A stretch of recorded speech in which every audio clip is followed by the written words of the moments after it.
The credibility gap. How Tehran's security shuffle escalates the risk of kinetic miscalculation by Ward Ethan Mercer, August 9th, 2026.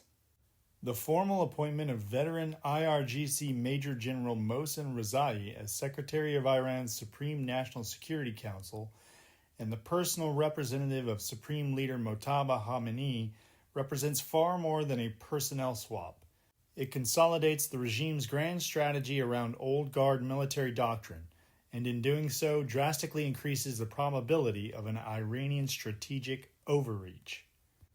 When a state facing asymmetric pressure shifts its foreign policy decision-making hub directly into the hands of hardline military ideologues, the fundamental risk is not merely heightened aggression.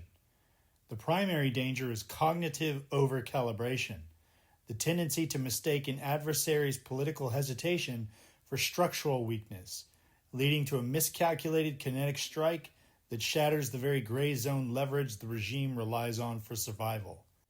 The consolidation of old guard doctrine. Mohsen Rezai's leadership baseline was forged during the high-attrition existential trial of the Iran-Iraq War, where he commanded the Islamic Revolutionary Guard Corps from 1981 to 1997.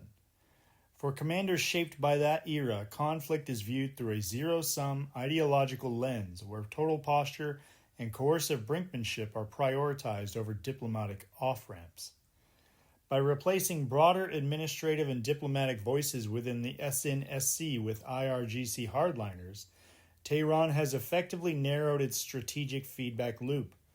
In crisis decision-making, an echo chamber of hardline doctrine produces three distinct structural distortions. Symmetric projection, assuming the adversary operates on the same high tolerance for economic shock and physical degradation as Tehran.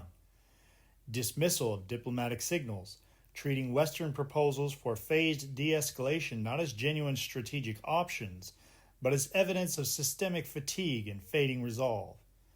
Prioritization of posture over flexibility, viewing tactical restraint or strategic pauses as unacceptable hits to revolutionary credibility.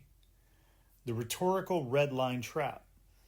The strategic asset at the center of Tehran's current positioning is the Strait of Hormuz, recently described by the new security leadership as a deterrent more powerful for Iran than dozens of atomic bombs.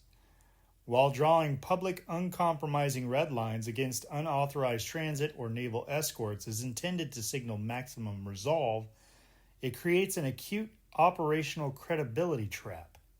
When top security officials explicitly mandate that any foreign warship enforcing a maritime corridor will be targeted, they strip operational flexibility away from their own field commanders. If a Western naval asset or escorted convoy tests the corridor, the regime faces a dangerous binary choice.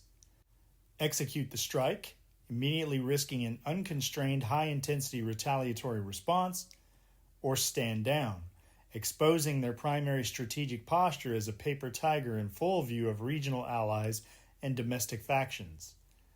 By publicly painting itself into a corner, Tehran's leadership ensures that minor tactical encounters on the water are far more likely to escalate into major kinetic engagements.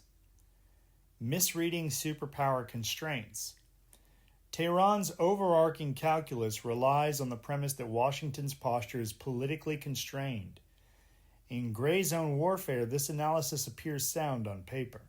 A Western administration must balance competing global priorities: high burn rates on air defense munitions, domestic sensitivity to crude oil spikes, and political risk. However, the fatal flaw in hardline doctrine is assuming that these constraints are permanent structural limits rather than conditional political postures. In asymmetric warfare, a superpower's restraint is held in place only so long as the cost of action exceeds the cost of inaction. The moment an asymmetric actor steps across a critical threshold, causing mass casualties, sinking a major naval asset, or crippling international commerce, the political balance flips instantly. The constraints binding the superpower evaporate, transformed overnight into an absolute political imperative to deliver an unassailable kinetic response. The anatomy of the impending miscalculation. An Iranian overreach is unlikely to begin as a planned, open declaration of war. Instead, under an elevated hardline doctrine, miscalculation will manifest through specific operational friction points. The mass casualty proxy strike, directing or permitting regional proxy networks to execute calibrated harassment strikes against forward positions, operating under the naive assumption that proxy attribution shields Iran proper, only for a lucky strike to cause heavy loss of life. Maritime overengagement, deploying fast attack swarms, loitering munitions, or uncrewed surface vessels to harass escorted commercial traffic in the Musandam bottleneck, underestimating the speed with which a naval commander will classify the maneuver as an imminent threat and open fire. The escalation spiral, relying on low-threshold sabotage, limpet mines, or unacknowledged attacks to maintain energy market panic, misjudging the exact threshold where international coalitions transition from naval escorts to direct strikes on coastal launch sites and naval infrastructure. The apex of magnification. Historically, asymmetric powers face their greatest vulnerability in the exact moment they perceive their leverage to be absolute. By framing control of the strait as an unchallengeable strategic shield and placing hardline military architects at the helm of national security, Tehran has reached a dangerous threshold of self-magnification. When a regime convinces itself that its adversary cannot afford to fight, it stops calculating the cost of its own next move.